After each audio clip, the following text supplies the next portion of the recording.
안녕하세요. 중국대학교 김옥규 교수입니다. 엄청 반갑습니다.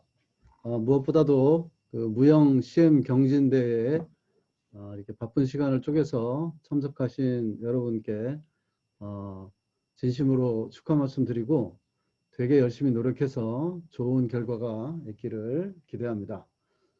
저는 무형의 그 동영상 강의를 약 30분 동안 의뢰를 받아서 여기 화면에 보이는 것처럼 기술 제한 입찰 제도의 국내외 현황과 중이온 가속기 건설의 적용 사례에 대해서 강의를 하고자 합니다.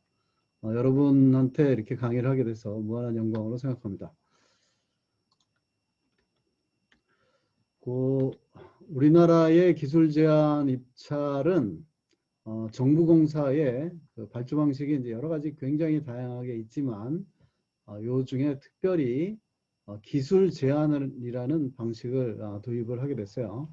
2010년도에 요거는 이제 시공사를 선정하는 겁니다. 그러니까 스케일이 이제 1000억, 막 2000억, 3000억으로 커지는 그런 거죠.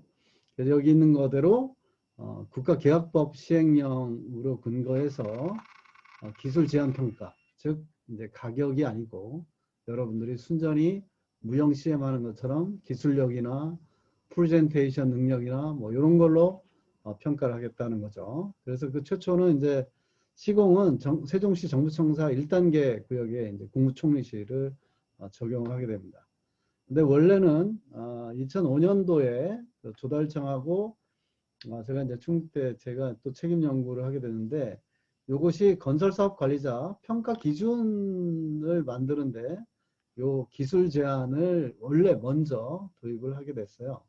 그래서 그 전까지는 원래 CM 업체를 발주자, 기관장이 그냥 선임을 하고 CM 선정은 여기 이제 건교부라는 게 옛날 부처명인데 옛날에 썼던 그런 기준을 사용하고 있었는데 여기 다이어그램에 있는 것처럼 건설사업관리자 평가를 이제 PQ 심사를 하고 그 다음에 가격보다는 기술을 평가하는 시스템을 도입을 하게 된 거예요. 그래서 기술이라고 하면은 입찰 가격이 이제 여기 퍼센티지가 조금 변하겠지만 약 그 30% 정도에서 나머지가 이제 70%가 되는데 그 중에 20%는 이제 PQ 사전에 뭐 재무 상태라든지 이런 것들에 대한 평가고 나머지를 이제 순수하게 기술을 잘 갖고 있느냐 이거에 대한 이제 평가를 하는 거를 이 CM사 건설사업관리자 평가 기준으로 만들었고 지금도 이 평가 시스템은 계속적으로 가고 있고요. 요게 이제 그 조달청에서 굉장히 우수한 평가 기준이다라고 결정이 돼서 요게 이제 더 크게 확장이 돼서 오늘 말씀드리는 시공사를 뽑는 기술 제한 평가 제도가 된 겁니다. 근데 제가 오늘 이제 강의 드리고 싶은 거는 CM사도 물론 큰 프로젝트도 많이 하고 평가도 많이 하고 그렇게 하겠지만 시공사 선정하는 그리고 제가 사례로 들은 거는 이제 눈에 보이기 때문에 눈에 보이는 것을 여러분한테 같이 공유를 하고자 합니다. 그리고 여기 두 번째 줄에 있는 것처럼 그 당시는 이제 행복도시나 혁신도시뿐만 아니고 여기 영어로 있는 베스트 밸류, 브리칭 뭐 이런 스타일로 해서 원래 요 객관적, 주관적 평가는 기술 제한 평가는 국외, 외국에서도 굉장히 많이 운영됐던 그런 시스템이 되겠습니다. 그래서 그 구체적으로는 이 적용 대상이 있죠. 그래서 여기 보면은 건설 사업을 위한 공사 계약 중에 상징성이라든지 기념성이라든지 예술성 등 창의성이 필요하거나 고난이도 기술을 요하는 모든 시설물에 대해서 이 기술 제한 입찰을 적용하게끔 법을 바꿨습니다. 그리고 이제 그거를 할 때는 PQ 실시를 하게 되고 그래서 요것에 대한 크게 두 가지는 기본 설계 기술 제한 입찰하고 실시 설계 기술 제한 입찰 두 가지 축으로 나누는데 구체적인 거를 보면은 기본 설계 기술 제한 입찰이 되겠죠. 그래서 기본 설계 기술 제한 입찰이든 실시 설계 기술 제한 입찰이든 두 가지는 국토부에서 이제 가장 최고 권위의 심의위원이 중앙건설기술심의위원입니다. 이 중앙건설기술위원회에서 이제 입찰 방법 심의를 하게 돼요. 그래서 여기 심의를 해서 이거는 기술 제한 입찰로 하는데, 여기 있는 것처럼 기본 설계 기술 제한 입찰은 엄청 중요한 거예요. 설계가 기본 설계가 된 거를 시공이 기술 제안을 할 때 그 설계를 변경을 하는 겁니다. 발주자의 요구에 맞추던 사용자의 요구에 맞추던 변경을 해서 제안을 하고요. 그래서 그거를 기술 제안, 여기 이제 V하고 LCC가 특별히 나오는데, 그 제안하는 거를 이제 평가를 해서 결정하는 것이 기본 설계 기술 제안 입찰이고요. 그 실시 설계 기술 제안 입찰은 설계를 빼고, 기본 설계를 빼고 실시 설계를 하게 되고, 대신에 여기 있는 대로 물량, 산출 내역서가 이제 들어가게끔 되어 있는 것이 실시 설계 기본 기술 제한 입찰이 되겠습니다. 그 입찰 안내서가 이렇게 구체적으로 나와 있고요. 중요한 것이 여러분들이 시엠사 선정이든 시공사 선정이든 모든 게 이 평가 기준이라고 있어요. 그래서 평가 기준이라고 되어 있는데, 이 평가 기준에 맞춰서 여러분들이 모든 제안서를 쓰게끔 되어 있습니다. 그래서 설계가 포함된 기본 설계 기술 제안 입찰은 보시면은 설계 계획이 들어있죠. 그리고 나머지는 다 이제 CM이라든지 우리 시공 쪽에서 하는 PMCM의 고도화 기술 일환으로 이 공사비에 관련한 것, 그 다음에 생애주기 비용, LC에 관련한 것, 공기단축, 공사관리 방안 이렇게 되어 있죠. 그리고 실시설계 기술 제한 입찰은 거기에 이제 견적, 물량, 산출 물량, 원가 계산, 재배정 이런 것들이 포함되어 있습니다. 그래서 제가 사례로 들고자 하는 이제 중요한 가속기 건설 같은 경우에는 중앙건설심의위원회에서 기본 설계 기술 제한 입찰이라고 결정을 했죠. 그래서 여기 보시면은 여기에 포함되어 있는 공사비 절감이나 생애절감, 생애비용, 생애주기 비용 절감 방안이라든지 개선 방안이나 이런 것들은 다 CM에서, CM의 핵심 기술이 시공사에 옮겨져서 거기에서 이제 녹아 들어가는 그런 시스템이 되겠습니다. 그래서 여러분들이 지금 무형 CM 경진대회에서 나오는 여러분들의 주제, 각 주제가 깊이 있게 굉장히 중요하게끔 되는 겁니다. 그리고 이제 생애주기 비용 개선 방안의 평가 기준은 이렇게 되어 있습니다. 그래서 평가 지표가 분석 기준 및 방법의 적정성, RFP 요구 조건의 반영 결과, 그 다음에 유지관리 계획 제안의 적정성, 비용 산출의 적정성. 그래서 굉장히 중요하죠. 20점이 됩니다. 보통 이 기술 제안 평가가 1점, 배점에서 당락이 왔다 갔다 하거든요. 그래서 이 20점이라는 거는 어마무시한 큰 점수가 되겠습니다. 근데 이제 이 당시에 제가 이 파워포인트를 만들 때는 약간 이 평가 기준이나 이런 것들이 이제 문제가 조금 있어서 요걸 만들었고요. 요 문제된 부분에 대해서는 여러분하고 같이 내용을 공유하면 좋을 것 같습니다. 그래서 여기 주요 평가하는 내용에 보시면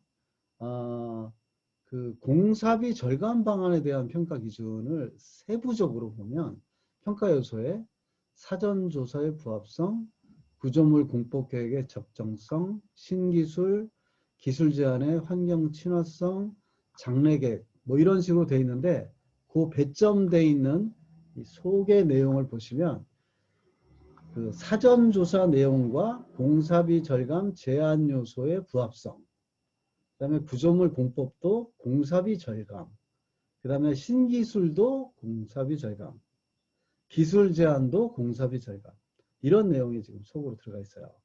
그래서 이게 기술 제한을 하지만 이 공사비 절감하는 내용이 너무 많이 포함되어 있거든요. 그래서 이게 지금 문제가 조금 되고 있어요.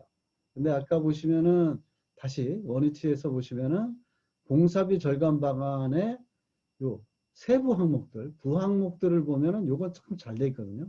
근데 여기서 안쪽으로 들어가면 저렇게 좀 공사비만 절감하는 그런 약간 좀 잘못되고 고쳐야 되는 부분이 존재하게 됩니다. 그리고 이제 그거는 이제 좀 이따 논의하게 되고, 그 다음에 여러분이 이제 되게 중요한 거는 뭐냐면 이 그 평가 절차나 방법, 이게 이제 굉장히 중요한 거죠. 그래서 이 평가 절차를 보면은 PQ 심사, 즉 자기가 제안하는 그 회사의 경영 상태라든지 공사 이행 능력이라든지 시공 경험이라든지 기술 능력이라든지 이런 것들에 대한 평가. 그 다음에 기술 제안서의 자체에 대한 평가. 그 다음에 가격도 물론 다 들어갑니다. 그래서 이 가격 평가할 때는 이제 경영학과나 이런 교수들이 평가에 들어가서 이렇게 하게 됩니다. 자, 제가 이제 그 이 파워포인트로 얘기하려고 하는 거는 이제 그런 우리나라 제도에 문제가 좀 있다라는 얘기를 좀 드리고, 이것이 여기 보시면 조달청에 기록된 겁니다. 여기 보시면 기준적합 최저가 방식, 가격 조정 입찰 방식, 확정 금액 최고 제한 방식, 가중치 방식, 기술 조정 점수 방식. 그다음 밑에 보면 또 특별하게 이렇게 막 써 있죠. 이게 실제 우리나라 조달청에 써 있는 겁니다. 그렇지만은 실제 하고 있는 거는 딱 하나예요. 뭐냐면 가중치 방식, 점수로 딱 내는 그걸로 하나를 하고 있습니다. 근데 왜 이게 왔을까? 그게 이제 우리나라 법이나 이제 제도를 이해하는데 이제 엄청 중요한 거거든요. 그것을 위해서 이제 국외 운행 사례를 보게 되는데, 요 보고서가 이제 엄청 중요합니다. NCHRP 레포트 561 인터넷에 치면은 금방 나오는데, 얘들은 우리나라처럼 뭐 조달청이라든지 이런 국이 있기는 하지만 이게 그 미국은 나라가 너무 크기 때문에 이게 이제 도로국이죠. 도로국에서 만든 요 지침이 있는데 그 지침이 그런 중요한 역할을 하게 되는 거죠. 그래서 그 지침이 뭐냐면 최고 가치 조달, 베스트 밸류 프로큐먼트. 그래서 이게 기술 제한 평가가 됩니다. 그래서 이제 여기서 이제 꼭 그 이해를 하시고 넘어가야 되는 게, 여기에서는 이제 세 가지 파라미터가 굉장히 중요한 거죠. 그러니까 평가하는 파라미터, 그 다음에 요거에 대한 가중치를 어떻게 매기느냐, 그 다음에 낙찰자를 어떻게 결정하느냐, 요 세 가지 스텝입니다. 근데 그 미국 시스템을 자세히 분석을 해보면 그거를 그 이렇게 A0, B0, C0, P0 이런 식으로 이제 여기 항목을 이렇게 붙여놨죠. 근데 이 A0를 보시면은 프라이스, 가격 이밸류에이션 이렇게 되어 있죠. 그 다음에 B0는 프로젝트 스케줄, 공정관리, 그죠? 그 다음에 P0는 파이낸스, P1은 과거의 실적, past experience, 그 다음에 세이프티 리포트, 뭐 이런 것들이 굉장히 중요한 항목들, 파라미터가 이렇게 하나씩 배정되어 있습니다. 근데 요게 되게 중요한 건 뭐냐면, 요거 설명은 오늘 30분 강의에는 포함을 안 시키겠습니다만은, 요 베스트 밸류 어워드 시스템이 밸류 유닛 프라이스, 여기가 우리나라에 쓰고 있는 건데 요 중에서 하나를 쓰는 거예요. 앞에 써 있는 이상한 우리나라 한글이 요거 번역한 겁니다. 근데 요거를 미국 애들이 다 쓰고 있음에도 불구하고 한국은 이 중에서 하나만 쓰고 있어요. 하나도 이제 잘 쓰는 거죠. 그리고 더 중요한 건 뭐냐면, 여기에 이제 똑같이 이런 것들을 이렇게 똑같이 해서 이제 평가하는 알고리즘이 되게 돼 있는데, 이게 가장 중요한 겁니다. 뭐냐면 이 사람들은 여기 이게 하이웨이 공사가 있고, 그다음에 클린룸이 있죠. 네브라스카에 있는 클린룸 공사. 이거는 픽스드 프라이스 베스트 프로포절. 이거는 뭐냐면 공사 금액은 고정돼 있고 금액은 20%로 고정시켜 놓고 기술 제안을 최고로 한 사람을 뽑는 거죠. 뽑는데 아마 클린룸 때문에 그런 걸 봐요. 뽑는데 중요한 거는 앞에서 얘기했던 이 평가 기준 B0, P1, P2, P4 이런 것들이 그 입찰 계약자들이 요거를 하기 위해선 요 평가 항목이 필요하다. 그래서 요 네 가지 평가 항목만 요게 딱 써요. 그리고 요 이제 에어포스 베이스 그 공항 기지를 만드는 거기에 페데스트리안 브리지 보행자 도로 할 때는 이 금액이 작겠죠. 그럴 때는 A0와 P1만 필요하다라는 평가 항목을 넣어요. 이게 엄청 중요한 건데요. 우리나라는 조달청의 계약 시스템이 이런 유도리가 하나도 없습니다. 이 파라미터가 다 똑같아요. 근데 원래 베스트 밸류의 파라미터는 그 낙찰 계약관이 필요하다고 인정이 되면 요 파라미터를 조합을 할 수 있다는 거예요. 프로젝트에 따라서. 내가 굉장히 우수한 시공업체를 뽑기 위해서, 굉장히 우수한 CM업체를 뽑기 위해서. 이거 굉장히 중요한 철학이거든요. 다시 앞으로 돌아오면 여기가 우리가 얘기했던 이 파라미터라고 돼 있는 요 조합을 대한민국은 A부터 예를 들면 P 5번까지 무조건 쓰게끔 돼 있어요. 이거를 계약관이 뭐 조합을 한다든가 이러면 큰일 납니다.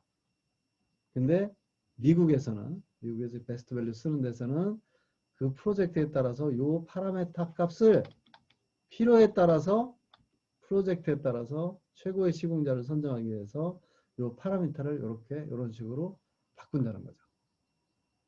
엄청 중요한 얘기입니다.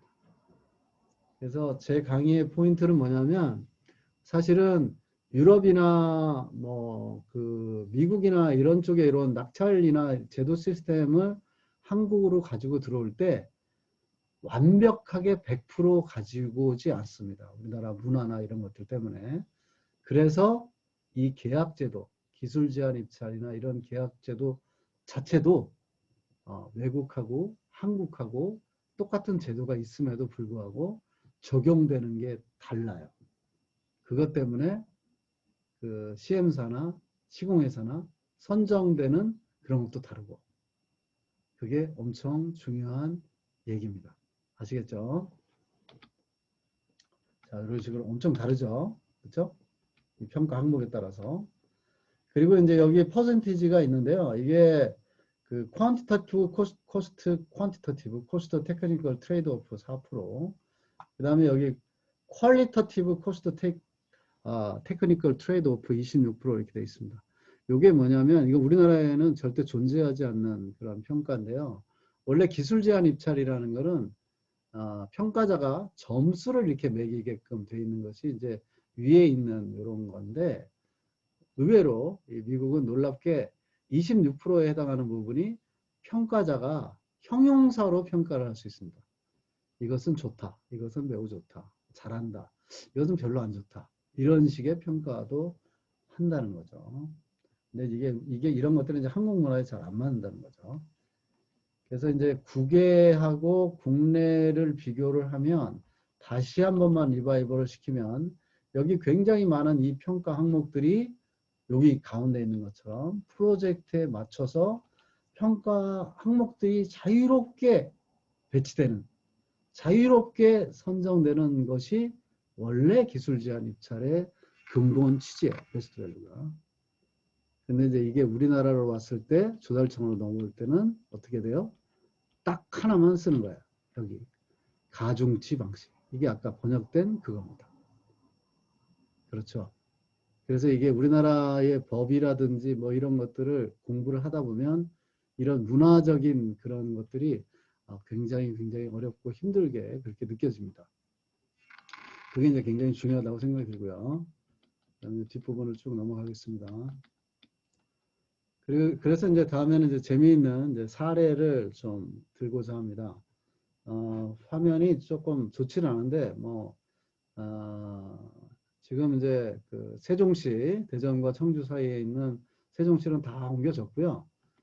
이미 모든 그 정부 부처가 다 내려와 있고 지금은 이제 국회가 이제 내려오려고 노력하고 있는데 역사적으로 보면은 이 기술 제한 평가 시스템을 그래도 도입을 해서 이제 만들어 가지고 최초로 이 화면에 있는 것처럼 국무총리 공관을 이제 적용을 하게 됩니다.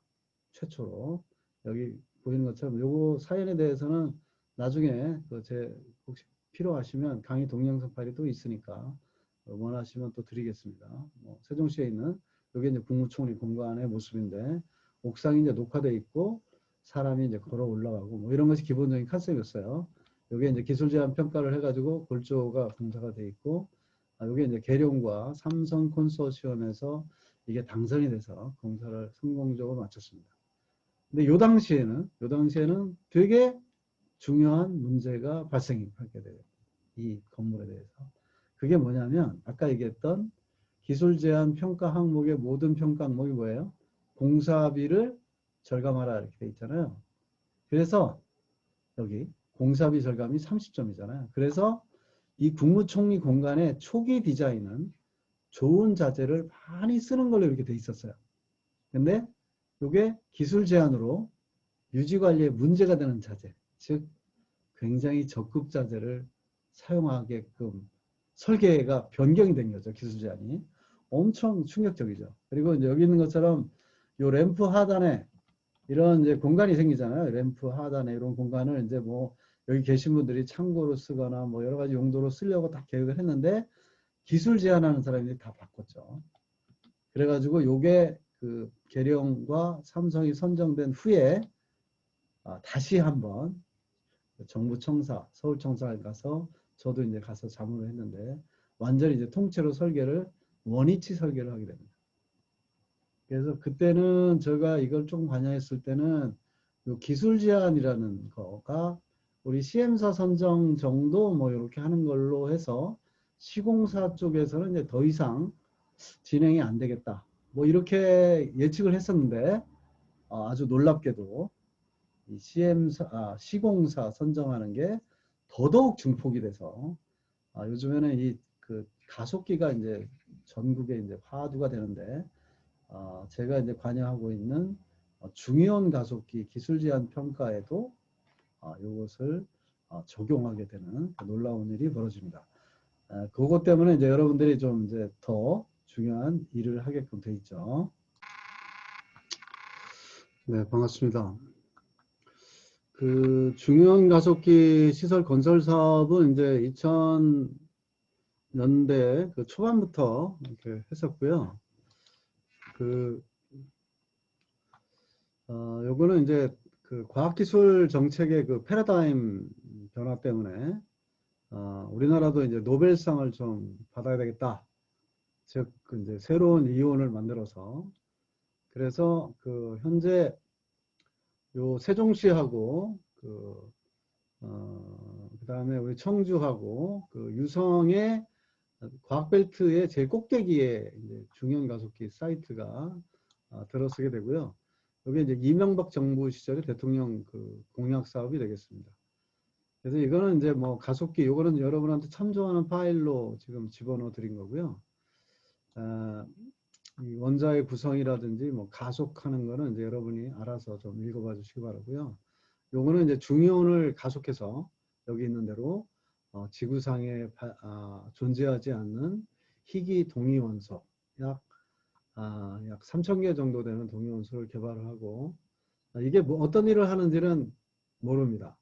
제가 이제 사실은 여기에 건축 자문위원장을 하고 있는데 여기에 총괄 자문위원장들을 만나면 굉장히 겸손해요. 물리학자, 화학자 뭐 이런 사람 만나면 굉장히 겸손한데 겸손한 이유가 뭐냐면 지구상에 우리가 존재하는 원소를 발견한 것보다 아직도 발견하지 못한 원소나 이런 것들이 너무 많기 때문에 즉 자연 앞에서는 우리가 겸손하고 머리가 조아려지는 그런 겁니다. 그래서 여러분들도 무형경진대회 이거 발표할 때 아마 모르는 게 굉장히 많이 생길 거예요.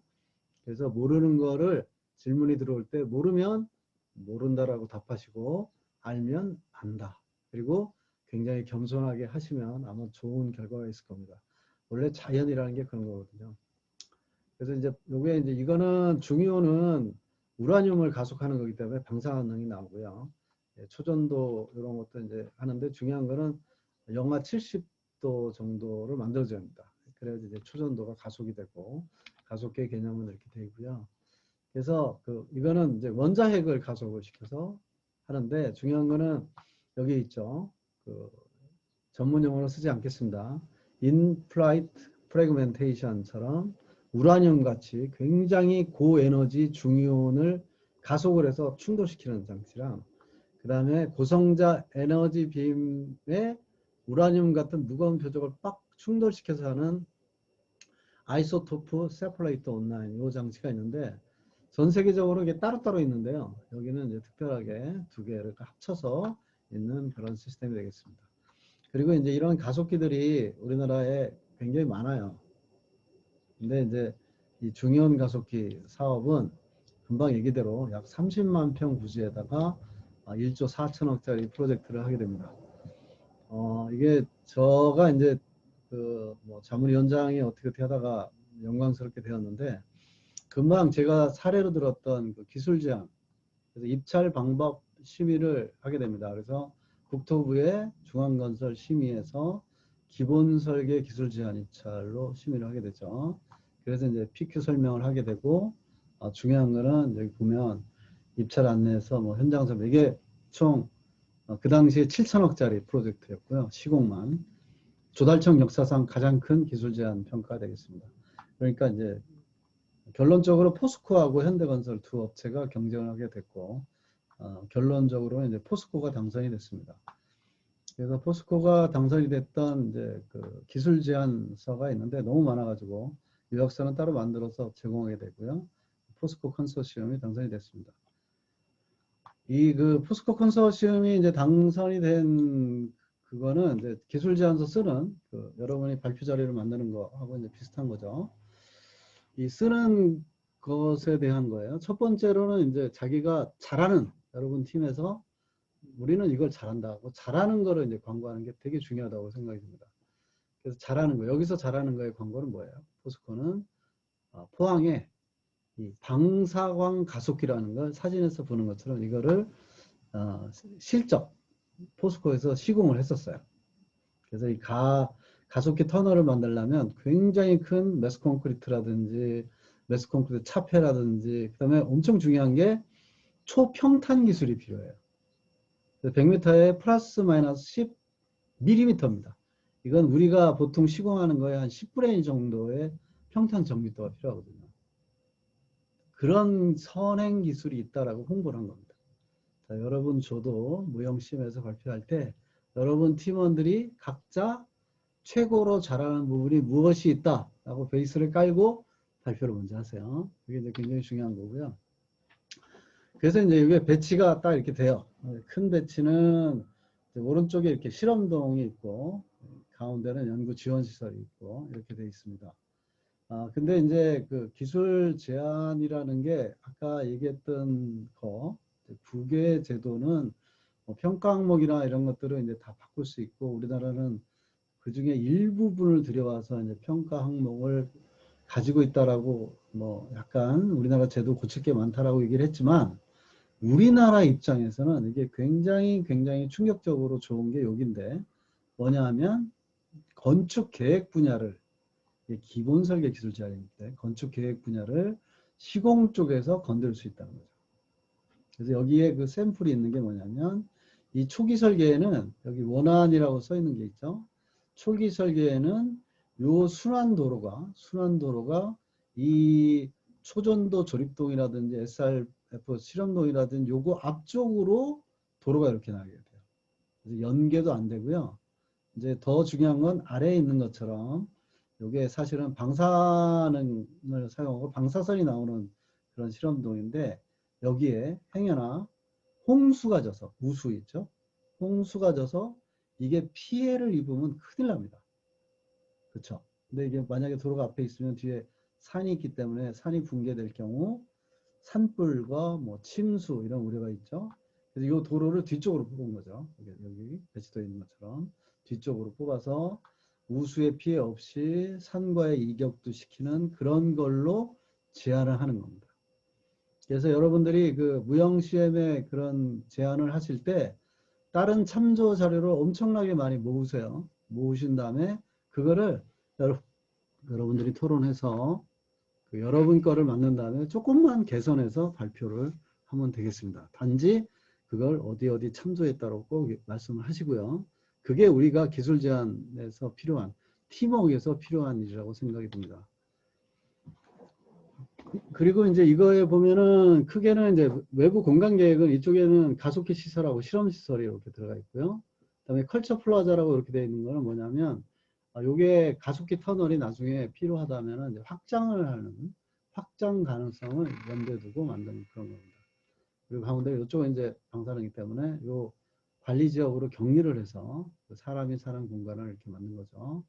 그래서 이제 가속기 시설하고 실험 시설은 이런 식으로 되어 있습니다. 그래서 요 가장 중요한 거는 요 니은자로 된 것이 이제 가속기 부분이고요. 뒤에 나옵니다.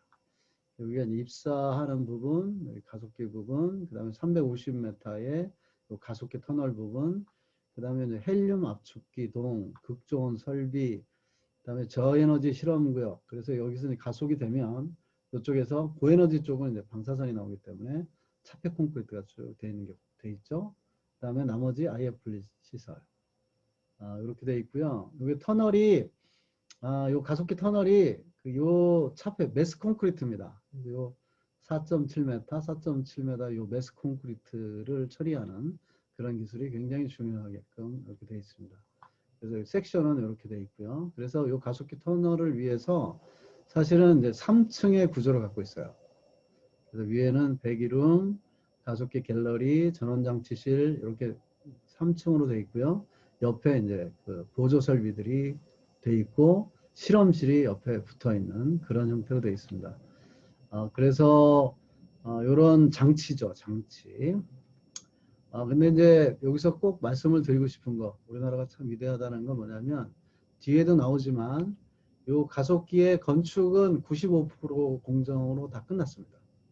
끝나고 지금은 이제 요 실험 시설을 넣게 돼 있는데 대한민국이 엄청 위대한 게 뭐냐면 이 사이클로트론이라든지 요 시스템이 실험실에서 일부 성공을 했지만 실제로 이게 세계 최대 규모거든요. 세계 최대 규모의 장치를 실증으로 설비하는 것이 조금 어려움이 있어서 요거 총괄 단장이 국회에서 공기를 1년만 연기해 달라고 보고를 드렸고 아마 내년쯤에 최초의 빔을 발사를 할 예정입니다. 자, 그 사실을 알아주시고요. 그래서 이제 일본이나 미국 같은 경우에는 이제 실험실에서 완벽히 성공을 해야지 이런 시설을 지어주는데 대한민국은 여기 있는 대로 방사능이 나오는 굉장히 어려운 시설을 이 건축을 세계 최고의 규모 요 실험실의 규모가 사실은 제가 건축자문위원장이라 물리학자라든지 화학자들라든지 이런 분하고 이제 회의를 하다 보면 자기들도 이렇게 큰지 몰랐대요. 실험실이 너무 커가지고 여기를 어떻게 채워야 할지 모르겠다고 이제 굉장히 조심스럽게 얘기를 하셨고요. 그것 때문에 이제 그 중형 가속기 시설이 조금 축소된 그런 게 있습니다. 그 부분에 대해서는 나중에 시간이 되면 여러분 제 강의를 동영상이나 자료가 있으면 요청을 하면 좀 자료를 드리도록 하겠습니다. 그렇게 돼 있고 우리 건축적으로 보면은 굉장히 어려운 기술 중에 하나가 이제 평탄화 기술이라고 되어 있는데 그거랑 또 하나는 뭐냐면 이게 방사능이 새면 안 되잖아요. 그래서 그 방사능을 차폐하는 이 매스 콘크리트 기술. 사실은 요 매스 콘크리트 요 부분 만드는 것을 현대건설하고 붙었는데 요 포스코는 요 매스 콘크리트 만든 거를 이제 하프 PC를 사용해서 만들겠다. 그러니까 그 얘기는 뭐냐면 콘크리트 물성 재료의 시공회사가 정복을 못하니까 겸손하게 하겠다라고 이렇게 제안서를 쓴 거고요. 현대건설은 이게 동영상으로 되어 있지만 제 평입니다. 이게 사실이 아닐 수도 있지만 현대건설은 무조건 그냥 하겠다고 제안서를 썼어요. 왜냐하면 기술의 현대이기 때문에 저런 매스 콘크리트 기술은 뭐 그냥 시공하면 된다 이런 식으로 썼어요. 그러니까 기술 제안서가 조금 오만하게 이렇게 돼 있었죠. 그게 승리의 사실은 결정적인 요인이 됩니다. 그게 요 매스 콘크리트 하는 그런 부분. 그래서 그렇기 때문에 요 거푸집이라든지 이런 것들이 굉장히 튼튼하고 크게 들어갑니다. 나중에 사진 보면 알겠고 그 다음에 금방 사진에서 봤던 차폐블럭, 차폐도어 그거보다 어려운 게 뭐냐면 이거를 시설을 이제 설비가 관통을 해야 되잖아요. 근데 이게 방사능이 통하면 안 됩니다. 그래서 이 차폐되는 요 설비에 실링하는 부분 이게 굉장히 어려운 기술이었어요. 물론 이렇게 돼 있고 그래서 이제 여기 돼 있는 대로 이런 시설들이 돼 있고 중앙제어센터는 반드시 들어가 있고 그리고 이제 기술적으로 사실은 무지하게 어려운 실현 기술이 뭐냐면 이 헬륨 271도 영하 상태로 해서 여기 오른쪽 위에 보시면 이제 가속기들이 쫙 보이잖아요. 여기에 이 헬륨을 이제 공급을 해야 되거든요. 근데 이게 말은 쉬운데요. 되게 어렵습니다. 즉, 이 프로젝트는 건축도 중요하지만 플랜트죠. 그래서 이 설비나 기술하는 사람하고 융합을 굉장히 잘해야 됩니다. 제가 여러분한테 이걸 강의 재료로 선택한 이유는 뭐냐면 여러분 팀원들끼리 건축 말고도 전기나 기계 설비 이쪽 사람들하고도 굉장히 잘 융합이 돼야지 최종적으로 우리가 원하는 목적의 건축물을 얻을 수 있는 거예요. 그래서 솔직히 얘기하면 CM이 전부는 아닙니다. 제가 강의를 하고자 하는 포인트는 우리의 포인트, CM과 시공의 모든 포인트는 이 굉장히 중요한 실험 설비가 빔이 잘 쏘여지게 되는 것. 그래서 실험이 잘 되게 하는 것이 최종적인 결론이라는 것을 제가 여러분한테 꼭 말씀드리고 싶은 겁니다. CM이 별도가 아니고 시공이 별도가 아니고 설비가 절대로 별도가 아닙니다. 여러분들이 팀워크를 해서 최종적으로는 이 건물의 주인이 뭐예요? 여기 중요원을 가속해서 실험을 하게 되는 액티비티. 그게 이루어져야 된다는 거죠. 그거를 꼭 잊지 마시기 바랍니다. 연구 지원에 이제 본부 시설은 이렇게 돼 있고요. 그리고 이제 외람되게 제가 이제 건축 자문위원장인데 건축공사는 여기 보이는 것처럼 이거는 옛날 거고요. 지금은 이제 이렇게 가속 설비를 설치하는 중입니다. 가속 설비 설치할 때는 이제 저 정도밖에는 못 들어가고요. 요건 이제 가속기 요 부분들한테 다 인수인계가 끝난 상태고 금방 얘기대로 매스 콘크리트 기술도 중요하지만 요 가속기 완전히 원자 중성자 가속되는 거죠. 나노급의 이 평탄도 바닥의 평탄도를 만드는 것이 엄청나게 중요한 기술입니다. 그래서 이것이 아마 우리의 그 기술 제한 입찰 계약 제도 그나마 이런 것이 우리나라에 도입이 돼서 그것 때문에 이 중이온 가속기의 어려움 방사선을 다루고 매스 콘크리트를 다루고 여기 보이는 이 바닥의 평활도가 이루어지는 그런 건설물의 결과가 만들어졌다고 생각합니다. 대단히 감사합니다. 혹시 질문이나 뭐 이런 것들이 있으면 저한테 따로 연락을 주시면 자료나 이런 것들을 제공해 드리도록 하겠고요. 저에 대한 정보는 다 아시겠지만 네이버나 구글에 보시면 굉장히 많은 제 정보가 있기 때문에 그 정보를 활용해 주시면 대단히 감사하겠습니다. 고맙습니다. 경진대회 준비 잘하세요.